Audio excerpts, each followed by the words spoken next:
raadiyoo sagalee walabummaa Oromiyaati. Raadiyoon sagalee walabummaa Oromiyaa karaa marsariitii Independent Oromiyaa.org torbanitti yeroo lama kan isiniif dhiyaatu amma jalqaba. Raadiyoon sagalee walabummaa Oromiyaa akeeka qabsoo kan saba Oromoo bilisaaf biyya Oromoo walab sirna dimokiraasii faqaan bulu deebisanii gadi dhaabuuf godhamu deeggara. Akeeka qabsoo kanaaf gallisuufis hojjeta. Birmadummaan Oromoo dafqa dhiigaaf lafee ilmaan Oromoon dhugooma jedhee amana. Dhaggeeffattoota isaas wareegama qaalii kanaaf kakaasuuf carraaqa. Kun raadiyoo sagalee walabummaa Oromiyaati.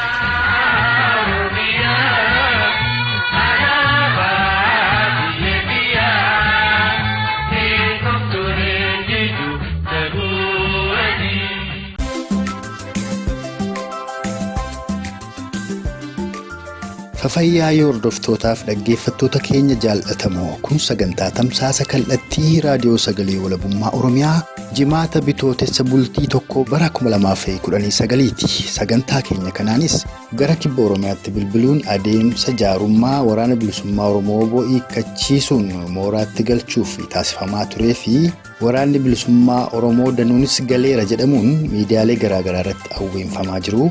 Dabalataanis ejjennoo waraanni bilisummaa Oromoo gara fuula duraatti qabuu fi akeeka waraanni bilisummaa Oromoo qabsaa'aa tureef ammas qabsaa'aa jiru ilaalchifnee marii bal'aa hoogganaa waraana bilisummaa Oromoo godina Gujii Ba'aa waliin taasifnetu isiniif dhiyaataa kan odeeffatan atiikii dhugaasaatii gulaalaan suur sagalee mo'aabuu baasnu faana jira. Turtiin keessan agadhumaatti nu faanaa ta'uun afeerraa keenya hoogganni waraana bilisummaa Oromoo godina Gujii Ba'aas maqaa isaanii nutti himuun adeemsa marii araaraa waraana bilisummaa Oromoo hiikkachiisuuf mooraatti galchuuf deemaa turee fi waraanni bilisummaa Oromoo danuunis galeera jedhamaa jiru irratti dubbii isaanii aanfatu.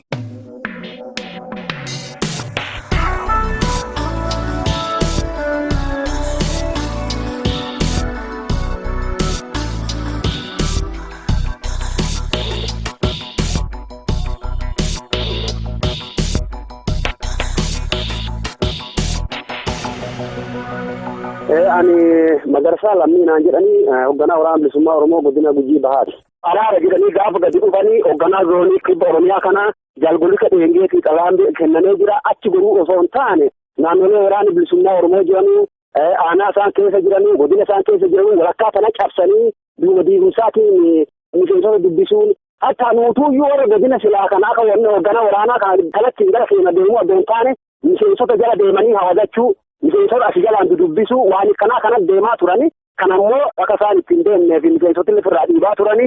Waan kana eega dadhabaniin booda gara naannoo Shaakkisoo kun waraanee isaan wal qabanii wayaa itti fe'anii akkasumas ijoollee du'ii qeerroo fi jettu kana wayaa uffanatti godhanii qawwee wayaa fe'anii gandarraa qoccee waraanee guurteetti akkasitti waraana bilisummaa Oromoo gale jettee ittiin ololaa turte jechuudha. Kanaafuu namni tokko waraana bilisummaa Oromoo gale keessa hin jiru jechuudha. Mariin sun qaamaaloon dhufneeyyuu hin dhufne jaarutiin sun dhufanii wanni kana jedhanillee tokkollee hin jirtu. Gara kabiirsullee waan deemanii biraan ba'anillee ni qaban jechuudha. Achuma irratti dadhabnee hin dandeenye waan jedhanuuni ololan taane waan uummata kana ni leebuufi waraana bilisummaa Oromoo asiin gale achiin hin galle kun baan lixa wallaggaatiin gale kana galuu dhabee jedhanii uummata kana mataa dhiphisuu uummata kana gara isaa abdii kutachiisutti deemu waan akkanaa kan akkas dalagaa jiranii jechuudha. Malee waraana bilisummaa Oromoo gale tokkollee hin jiru. Inni akkasitti galuufi miti yookiin waraana bilisummaa Oromoo kaa'uma isaarraayyuu kaayoo baay'ees qaba, sagantaa qaba, heera qaba, akkaataa ittiin deemamuu fi rakkoo mootummaa fi nu jidduu jirtu akkaataa ittiin hiikamu jira malee jaarsaan beendaqsii godhanii bari akkasii ta'inti akkaataa beektaa horii namaa fuudhee gaara seenee kaantitti salphisanii tuffatanii yeroo laallamu jechuudha. Kun tuffumarraa qabamuu fi akka nama aannan waatuuf gaara galee kaanti yeroo jaarsa aanaarra ijaaranii guddinarra ijaaranii yookiin immoo dhufanii koo jaarsa kana galchi jedhanuu mul'ata. Kun immoo waan bilisummaa Oromoo akka tuffiirraa qabanutti hubata malee akka saalaatitti miti jechuudha.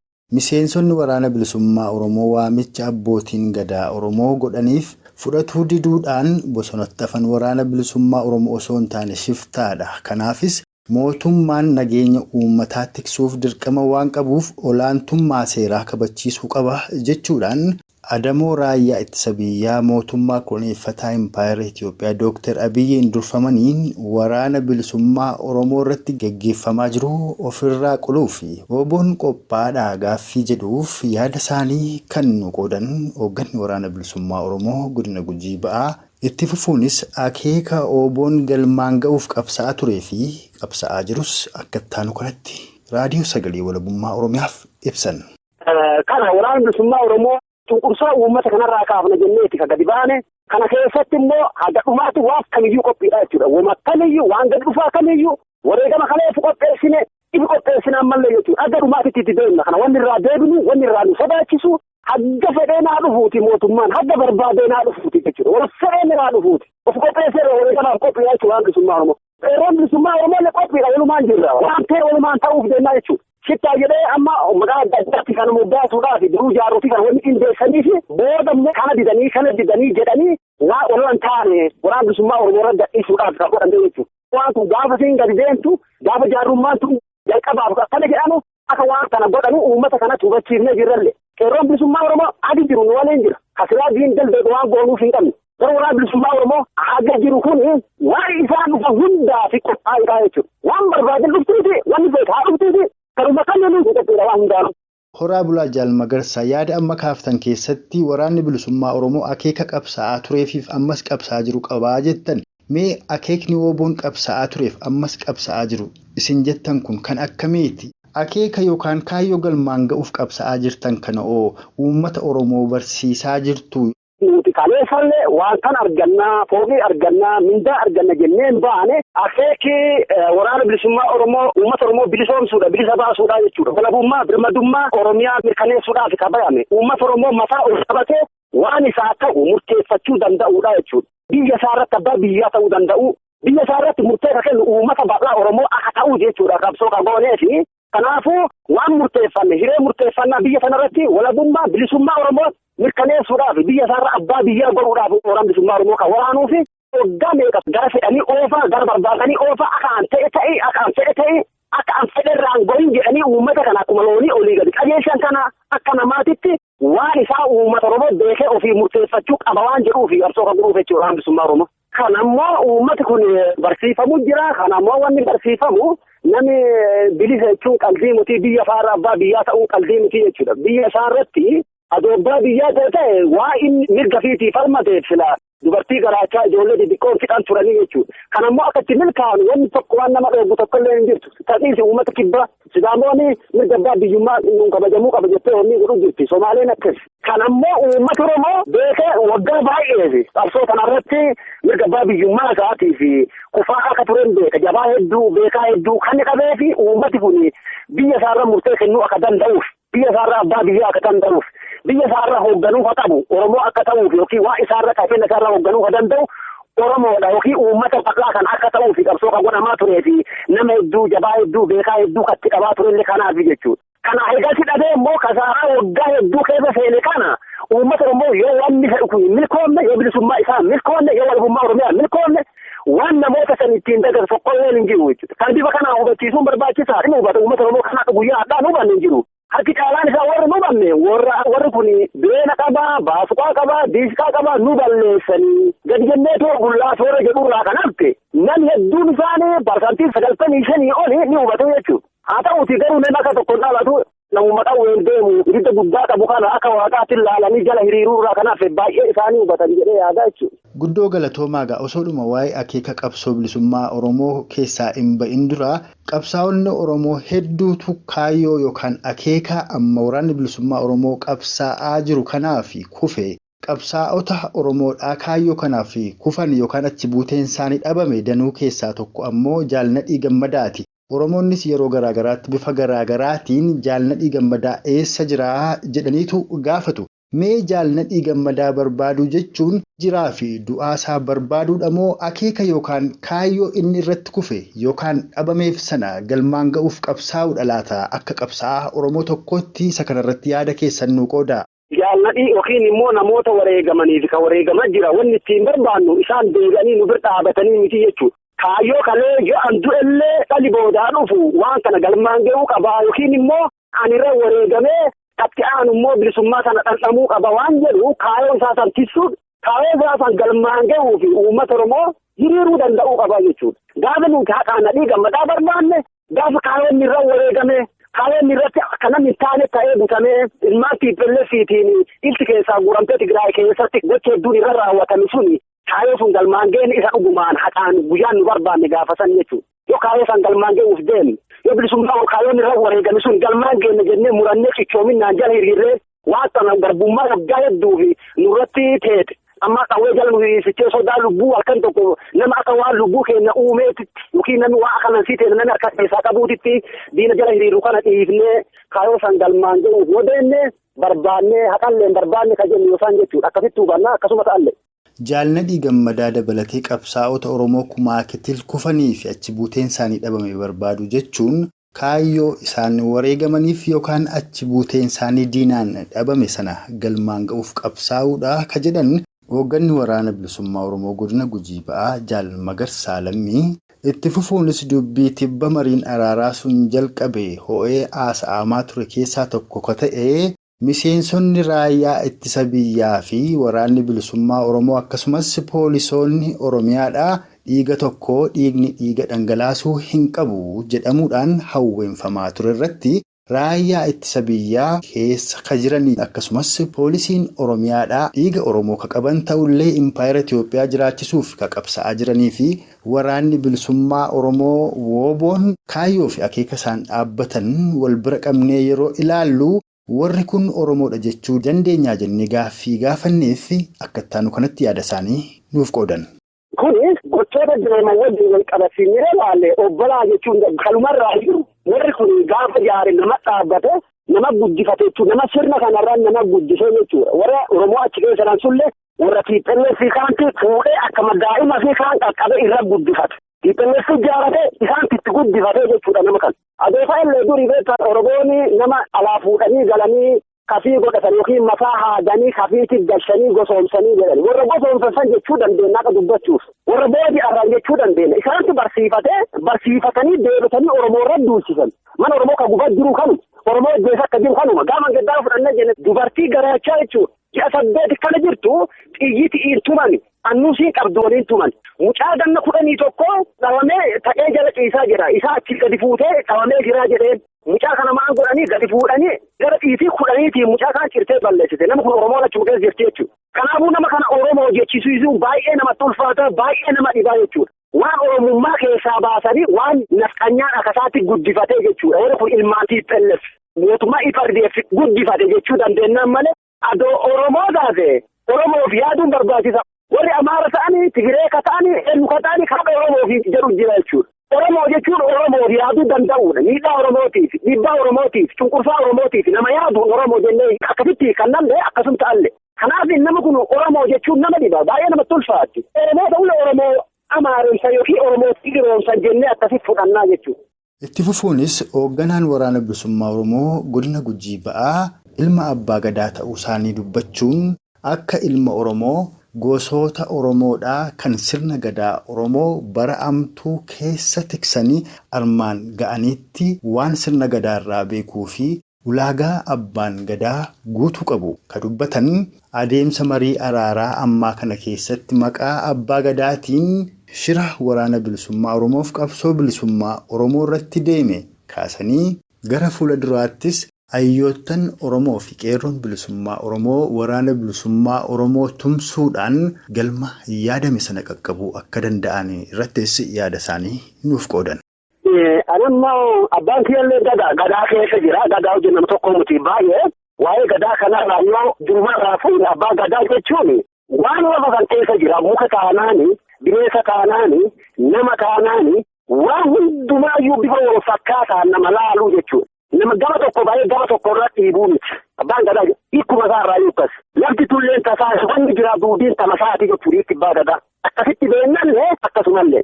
Amma akka gama tokko baay'ee gama tokko dhiibaa godhu akka paartii siyaasa tokkootti tuujatu. Kana abbootiin gadaa warri gamisa akkasuma waan sallabsaa turani abbootiin gadaa gadafaniyyuu akka malee quuqama irraa qaban. Akkamtu abbaan gadaa kana keessa galaa siyaasa dhibii keessa akkamtu galaa gadaa waan kana akkam dalagaa jedhanii jaarreetii abbootii gadaa warri irraa hafaniyyuu quuqama guddaa qabanii baay'ee dubbatu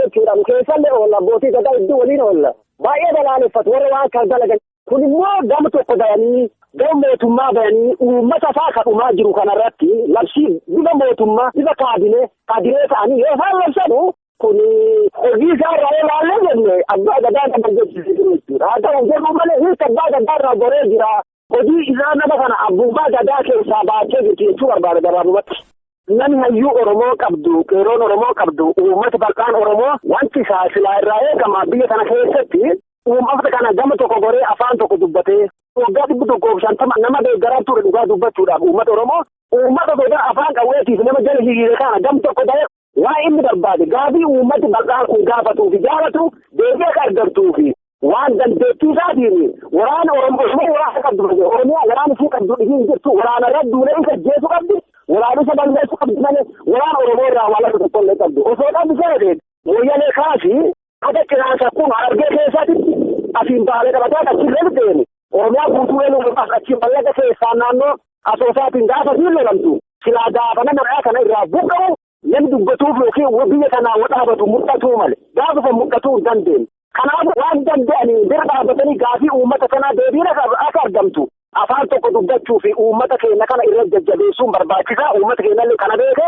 jabaachuun isa feesaa jechuudha. Kana keessaa bahuudhaaf kana hin taane keessaa bahuu hin danda'u. Yoo sodaaf jennee lakkii laa sodaanne mijjeessan jennee haguma baradaraa ilmaan Oromoo osoo duutu yoo waggaa 150 lafa turu ta'e waggaa 150 idda nama yoon achillee ilmu duuti. Kanaafuu abbaan du'e abbaan hafe immoo waan kana ofirraa balleessee gaafii uummata bal'aa deebisuun barbaachisa.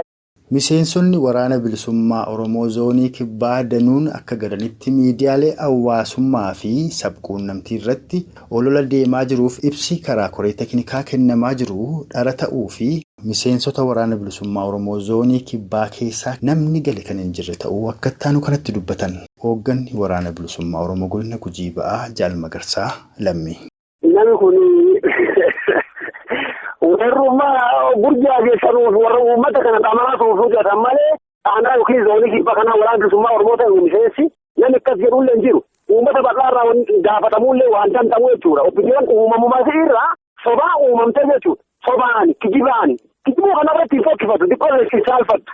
Nama saalfii hin beekne duruu namatti uume waan ta'eef jechuudha. Saalfii waan hin beekneef waan kana jedhanii malee waraana bilisummaa Oromoo tokko namni gal'eessu jira. Shaakkisoo ta'e yoo fudhanne fakkeenyaaf warra achi gara siin jettu ijoollee waraanee wanta guurtee galanii warra kanee siin jedhu warra qeeroo ijoollee maal jedhamu wanta dhufitta guurtee warra kanaa waraana jechuun jechuudha. Waraana bilisummaa Oromoo waliin jiru tokkollee hin jiru jechuudha. Ijji haatullee warra maallaqaa fudhanii maallaqaa waraani galee waan kan uummataa irratti sammuu uummataa irratti uummata kana sorokkeessuudhaan waraani galee kan kun hin galle kun ikkana jedhanii irratti olooluudhaafi olola ittiin babal'ifachuudhaaf waa hin goote jechuudha. Waa wayyaaneen gootee malee kun dubbii hin jirre akka hin jirretti akka hubachiisuu barbaada.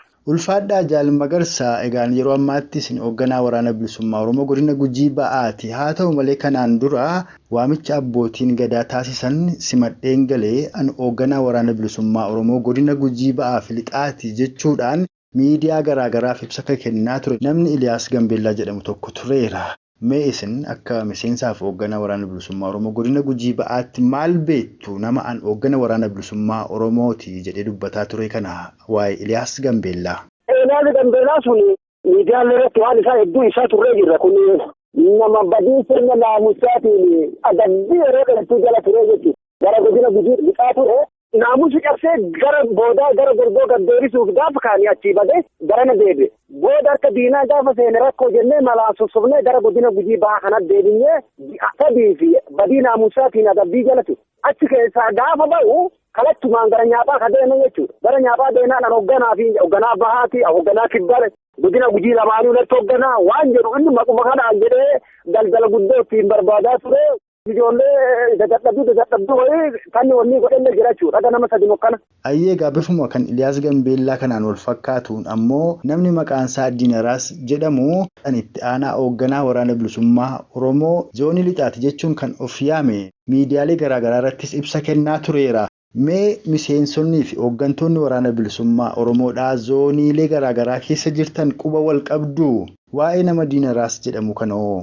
Kuni waan opiniyooni waadaa seentee qindeessee fi jennaa malee kuni waan hin jirre jechuudha. Liqarraa waan ta'e waan guyyaa guyyaan ta'u nuti waraana bilisummaa Oromoo ka kibba jiru, ka garbaa jiru, ka liqa jiru guyyaa guyyaan wal qabnallee wal beennallee jechuudha. Kanaafuu ijjannoo waraana bilisummaa Oromoo qabu bakka kamittuu wal fakkaataadha. Tokko mallee. Kun immoo warrumaa wanneen waadaa wayii seenanii guyyaa hadhaa miidiyaarra baasanii oolchiisan. Lafuma uummata keenya kana ol kaa'atee tijibu addunyaa kana kan jiru yeroo isii tijibduu mul'ata. Tijibu wala kanaa uummata Oromoo itti balee jira. Kun dubbii dharaa akka ta'ee fi waraana bilisummaa Oromiyaa keessa bakka kamiyyuu jiru ijjannoo isaa ol qabu qabnaan waan deemnee isaa miti illee wanni akkasii hin jirtu. Bakka kamillee hin jirtu jechuudha. Bakka warreen kaasallee bu'ee dubbachuu danda'a jechuudha. Maalchaala guyyaa ta'ee qabu qabna hin jirtu dubbii kijibaati kun.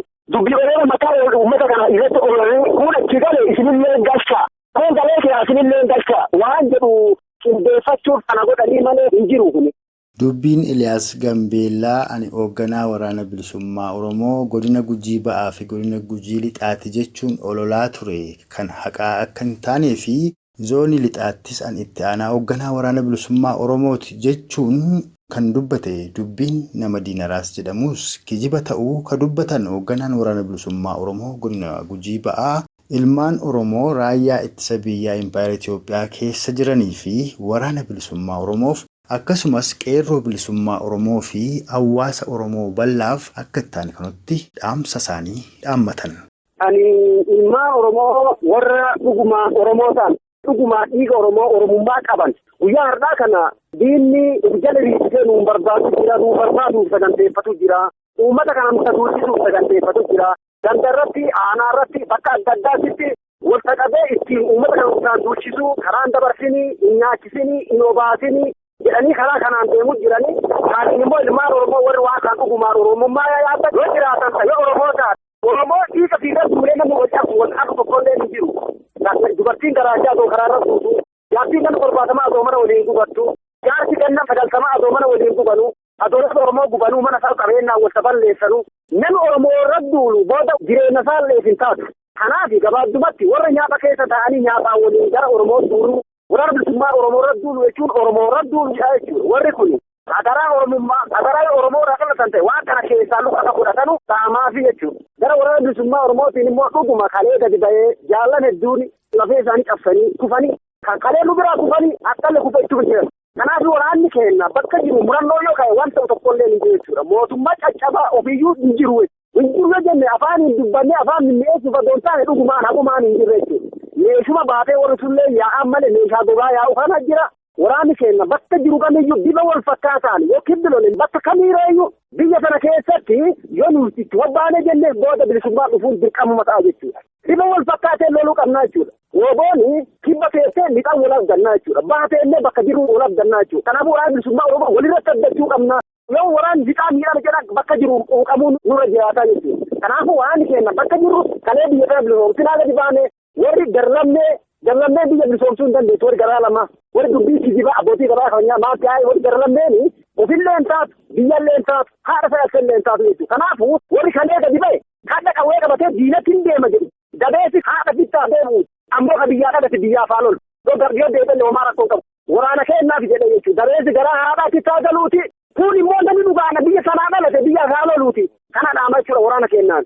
Egaan dhimma qabsoo bilisummaa Oromoo fi dhimma waraana bilisummaa Oromoo irratti yaadni hoogganaa waraana bilisummaa Oromoo godina Gujii Ba'aa Jaal Magarsaa Lammiirraa arganne kana fakkaata. Haa ta'u malee odeeffannoon Jaal Magarsaa Lammiirraa arganne kanaan hin obbaane. Wallee gabaabaa kana booda immoo duguugginsa sanyii fi saamicha qabeenyaa godina Gujii Ba'aa fi Lixaa keessatti raayyaa ittisa biyyaan ilmaan Oromoo irratti adeemsifamaa jiruu fi keessumatti immoo shira qondaaltonni OPDO fi raayyaan ittisa biyyaa ilmaan Oromoo obboleeyyan garaa tokkoo gidduutti xaxuudhaan gosa Oromoota Gujii keessaa muraasa maallaqaan bitanii garii sodaachisanii ilmaan Oromoo Harargee irratti duulchisanii ajjeesisaaf qabeenya isaanii barbadeessaa jiranii fi bosonnis godina Gujii keessaa raayyaa ittisa biyyaan barbadaa'aa jiraachuu irratti yaada isaan nuuf qoodan kan isiniif dhiyeessinu ta'a. Ammas turtiin keessa naga dhumaatti nu faana haa ta'uu wallee kana booda gara hoogganaa waraana bilisummaa Oromoo godina Gujii Ba'aa Jaal Magarsaa Lammiitti deebinaa ammas nu faana tura.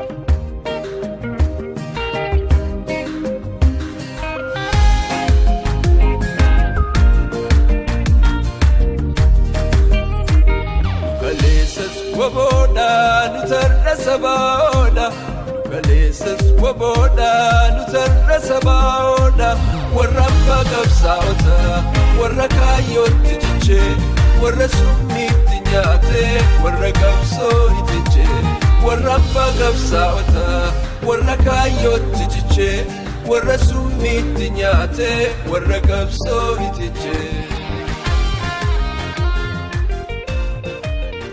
Haalli guyyaa sadan arfan kana jiru haala gaarii miti.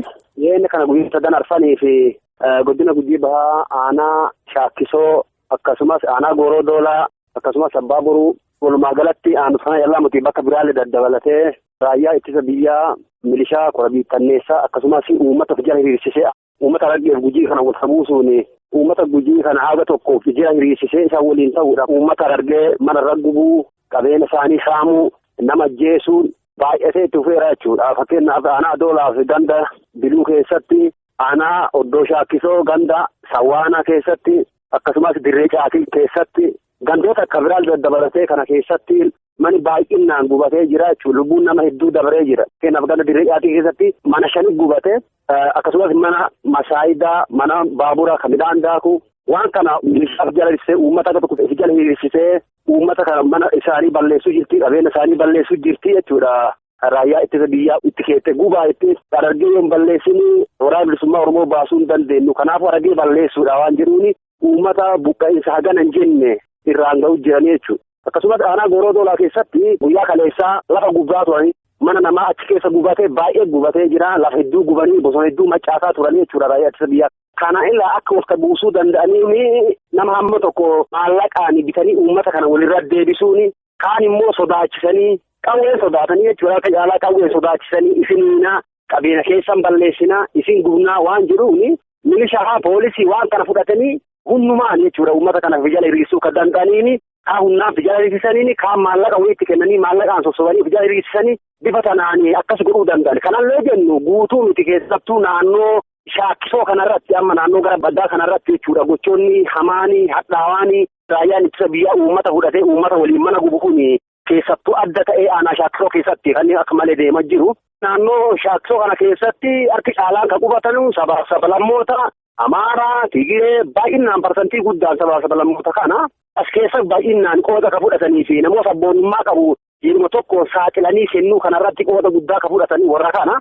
Kuulle immoo uummati maaniyaa ofi jala sodaatee kana ta'a jechuudha. Waraanee jedhanii warri durii naftanyooti warri Amaari fuudhee asii jibsetti naannoo magaabiidhaan tan amma kana diin itti dadhabanii aadaa onnaan balleessaa jiran kana waraanee jedhanii achi jibsanii warri kun achuma dhalatee afaan baratee harki caalaan isaallee Gujii jechuullee niqu namatti ulfaattee jechuudha. Warri afaan achi keessa baratee afaan Oromoo dubbatutti hadda saba kana walitti buusee qabeenya uummata Harargee mancaasuu jiranii. Haa ta'uutii akkas godhanullee gara kun hin jijjiira Gujii keessa hin jiraa jechuudha. Kan ammoo keessatti abbummaan nama waan kana godhe maabiraatuu roobee jedhanii dandeessuunti keessa dhalate barnoota xiqqummallee taatoo danda'u kana jejjedhee oduu kana guuruudhaan gara guddinaatti ol ba'ee achi deebisee warra isaa irratti qindeesseeti jechuudha akka akkana godhe nama murtaa'e qindeessanii lolchiisanii jechuudha. Kan ammoo abbummaan ka dalagu tokko maabiraatuu roobeeti jechuudha bulchisaaf nageenya godina itti aansee immoo Eeliyaas roobeeti jechuudha obboleessa isaati jechuudha. Ka dura deemee mana gubaa deemu Eeliyaas roobeessanii kaaniin canaa qeenxiraa jedhanii jechuudha. Ka waa warra kana akkasi godhaa ture naannoo san keessatti humnaan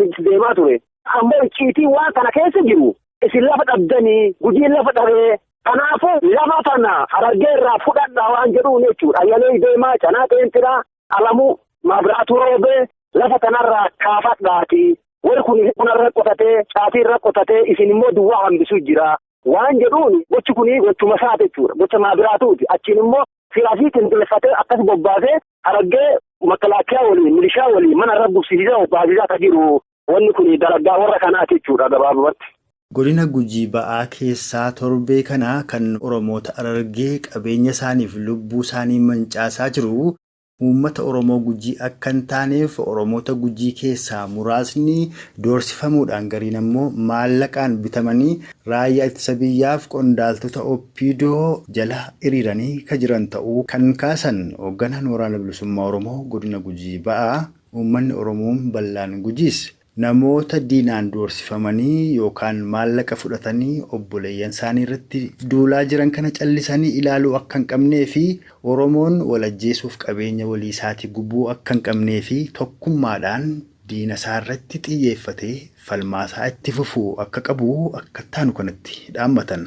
Kanarratti dhaamsan uummata Gujii kanaaf dhaamu waan kan adda durummaadhaan namni dalagaa jiru tokko maabiraatu roobeeti ganda keessaa ammoo canaa qeenxiraati itti aansee obboleessa maabiraatu roobee kata immoo eelaaf roobeeti ayyalee deemaati warri abbummaa waan kana dalagan warra kana warri kun immoo qindaa'anii ijaaramanii sadarkaa mootummaarraa itti maallaqa nyaatu jiranii walta buusanii as keessatti akka uummati kun wal dhiibu akka uummati kun wal miidhu ka godhanii jechuudha. Kanaafuu uummati baqaan Gujii as keessa jiru waan seenaa boruu nama gaafatuu danda'u. Oromoon guyyaa hadhaa kanatti tokko gaafa diina isaa waliin qolattu keessatti gaafa gaddaa Somaaleerraa gaafa uummati Harargee baay'ee isaanii buqqanii lammiif jedhanii waan baay'ee gargaaraa turanii waan baay'ee godhaa turanii jechuudha. Buqqa'insa gana jenne ka uummata kanarra deemu deebi'ee seenaa Gujii keessa seenaa xuraawaa seenaa hadhaawaa biyya keessa galmaa'ee hin ba'an. Kanaafuu uummata nagayaa uummata bal'aa icciitii waan kanaa keessa hin beekneef akka irraa deebi'an akka irraa dhaabatan. Yoo argee dhimmi itti duudhan warri itti duuduu barbaade sun yoo mootummaan haasisuu haa barbaade mootummaan akkuma itti haasee baratanitti haasanuu malee uummata Gujii waan kana keessaa harka akka fudhatuu fi kaaniin immoo warroota waan kana deeman uummata Gujii saaxilee keessaa baasuu danda'u qabaa jechuudha. Maaf jennaan seenaa baga biyya kanarratti gaddeemu seenaa hadhaawaa bara diina waliin eegatan keessatti irra deebanii manatti gubuu qabeenya isaanii mootummaa waliin fe'anii uummata Oromoo saamuun barbaachisaa waan hin taane seenaa hadhaawaadha jechuudha kun. Kanaafuu irraa deebuu qabanii deebanii dhiifama gaafachuun barbaachisaadha. Uummata isaa kalee waliin qotatanii waliin nyaatanii du'aa walirraa awwaalaa akka turanii amma dhimma nama dhuunfaati yookiin dhimma nama tokko lamaa keessa seenanii ijaaramanii akkasiin uummata nagaa kanarra akkas mootummaa galiigarrii godhuun seenaa hadhaawaadha. Kanaafuu irraa deebi'uun barbaachisaa irraa deebuu qabanii wal gorsuu qaban jechuu fedhachuudha asirratti. Dhumarrattis bosona godina Gujii ba'aa keessaa tibba kana raayyaa ittisa biyyaa mootummaa kunuunfataa wayyaaneen gubatanii fi bakkoota ajjeechaa suukanneessaan raayyaa ittisa biyyaa mootummaa kunuunfataa Impaayera Itiyoophiyaa Dr. Abiyyiin durfamuun torbee kana raawwates akka taanu kanatti kaasan. Tokko godina Gujii aanaa sabbaa boruu keessatti ganda dirree sabansaa ollaa Dakkara jedhamu keessatti raayyaa ittisa biyyaatti seenee qawwee jaliriisee bireenaan tumee nama torba ajjeese gara nama 14 madeessee jechuudha. Dhuma kana keessaa achi immoo aanaa Gooroo Doolaa keessatti ganda Nuuraa Humbaa Bittaattaa gandoota kana abaa'ootti itti gala jedhee bosona kana ibiddaan gubanii obbaasanii ganamarraa galgalaatiin natti gubataa turte jechuudha. Mani uummata hedduun isaanii as keessa manca'ee badee jira. Qabeen uummataa hedduun badee jira jechuudha. Akka carraa ta'ee irratti bona eegalafa marraa kan keessaa bahee iddoo abidda dhaabachuu danda'e naannoo kana kanatti jechuudha. Naannoo gocha hamaan gocha dhaawaa raawwatamaa jiru jechuudha godina kana keessatti. Kibba Oromiyaatti hoogganni waraana bilisummaa Oromoo godina Gujii ba'aa haala yeroo fi ejjennoo waraana bilisummaa Oromoo akkasumas tarkaanfii ammeenyaa raayyaa ittisa biyyaa fi qondaaltota OPDO'n uummata Oromoo irratti raawwachaa jiru ilaalchiftanii yaada nuu qoodaniif maqaa dhaggeeffattoota keenyaan guddoon isin galatoomfadha. Ayyee horaa bulaafinillee.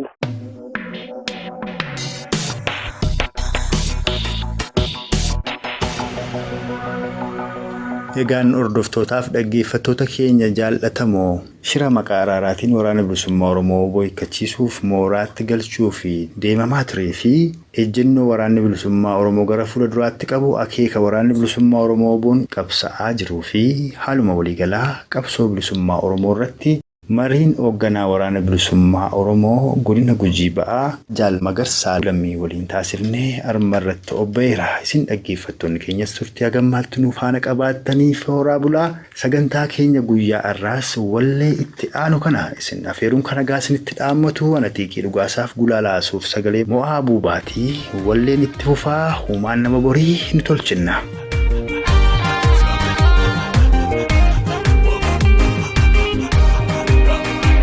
Kan numbeeyne nuu barii maqaa kanaan ni dhabne mataa gogaa dabne miila lachuutti dabne dubartii ulfa guutuu wala deemaatti dabne dubartii ulfa guutuu gootamee gargi dabne kaleessas waboodhaa nu tarra sabaa'oodha kaleessas waboodhaa nu tarra sabaa'oodha warra abbaa qabsaa'ota warra kaayyootti jichee warra summiitti nyaatee warra qabsoo itti jee warra abbaa qabsaa'ota warra kaayyootti jichee warra summiitti nyaatee warra qabsoo itti jee.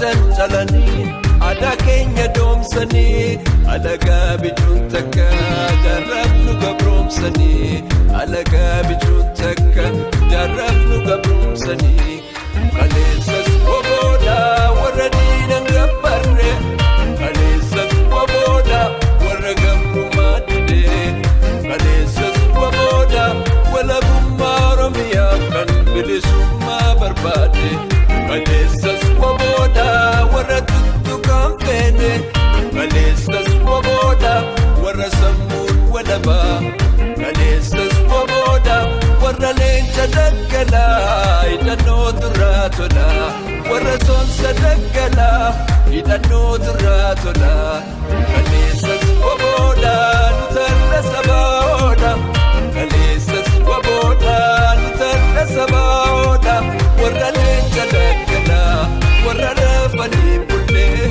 warra diina goolanii gootummaan baroodanii warra leenca daggalaa warra rafanii bullee warra diina deebanii gootummaan baroodanii.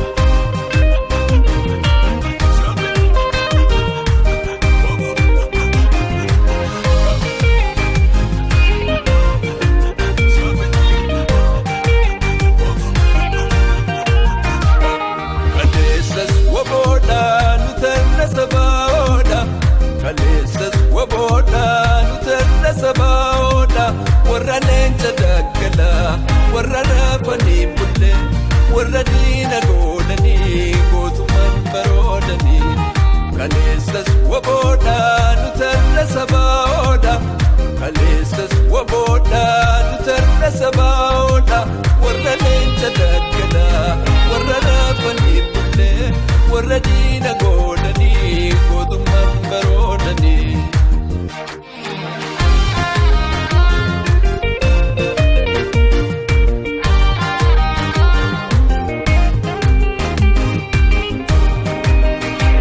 Kan numbeeyne nu barii Oromiyaan nuuf biyya dantaa sabaa dursina sabboonummaa dagaagsa dhaloota dachaan garre Oromiyaa of dandeesse addunyaa faddeessina Oromiyaa of dandeesse addunyaadhaaf ibsina kaleessas wabooda nutarra sabaaoodha kaleessas wabooda nutarra sabaaoodha warra abbaa qabsaa'ota warra kaayyootti cichee warra summiitti nyaatee warra qabsoo itti jee warra abbaa qabsaa'ota warra kaayyootti cichee warra summiitti nyaatee warra qabsoo itti jee.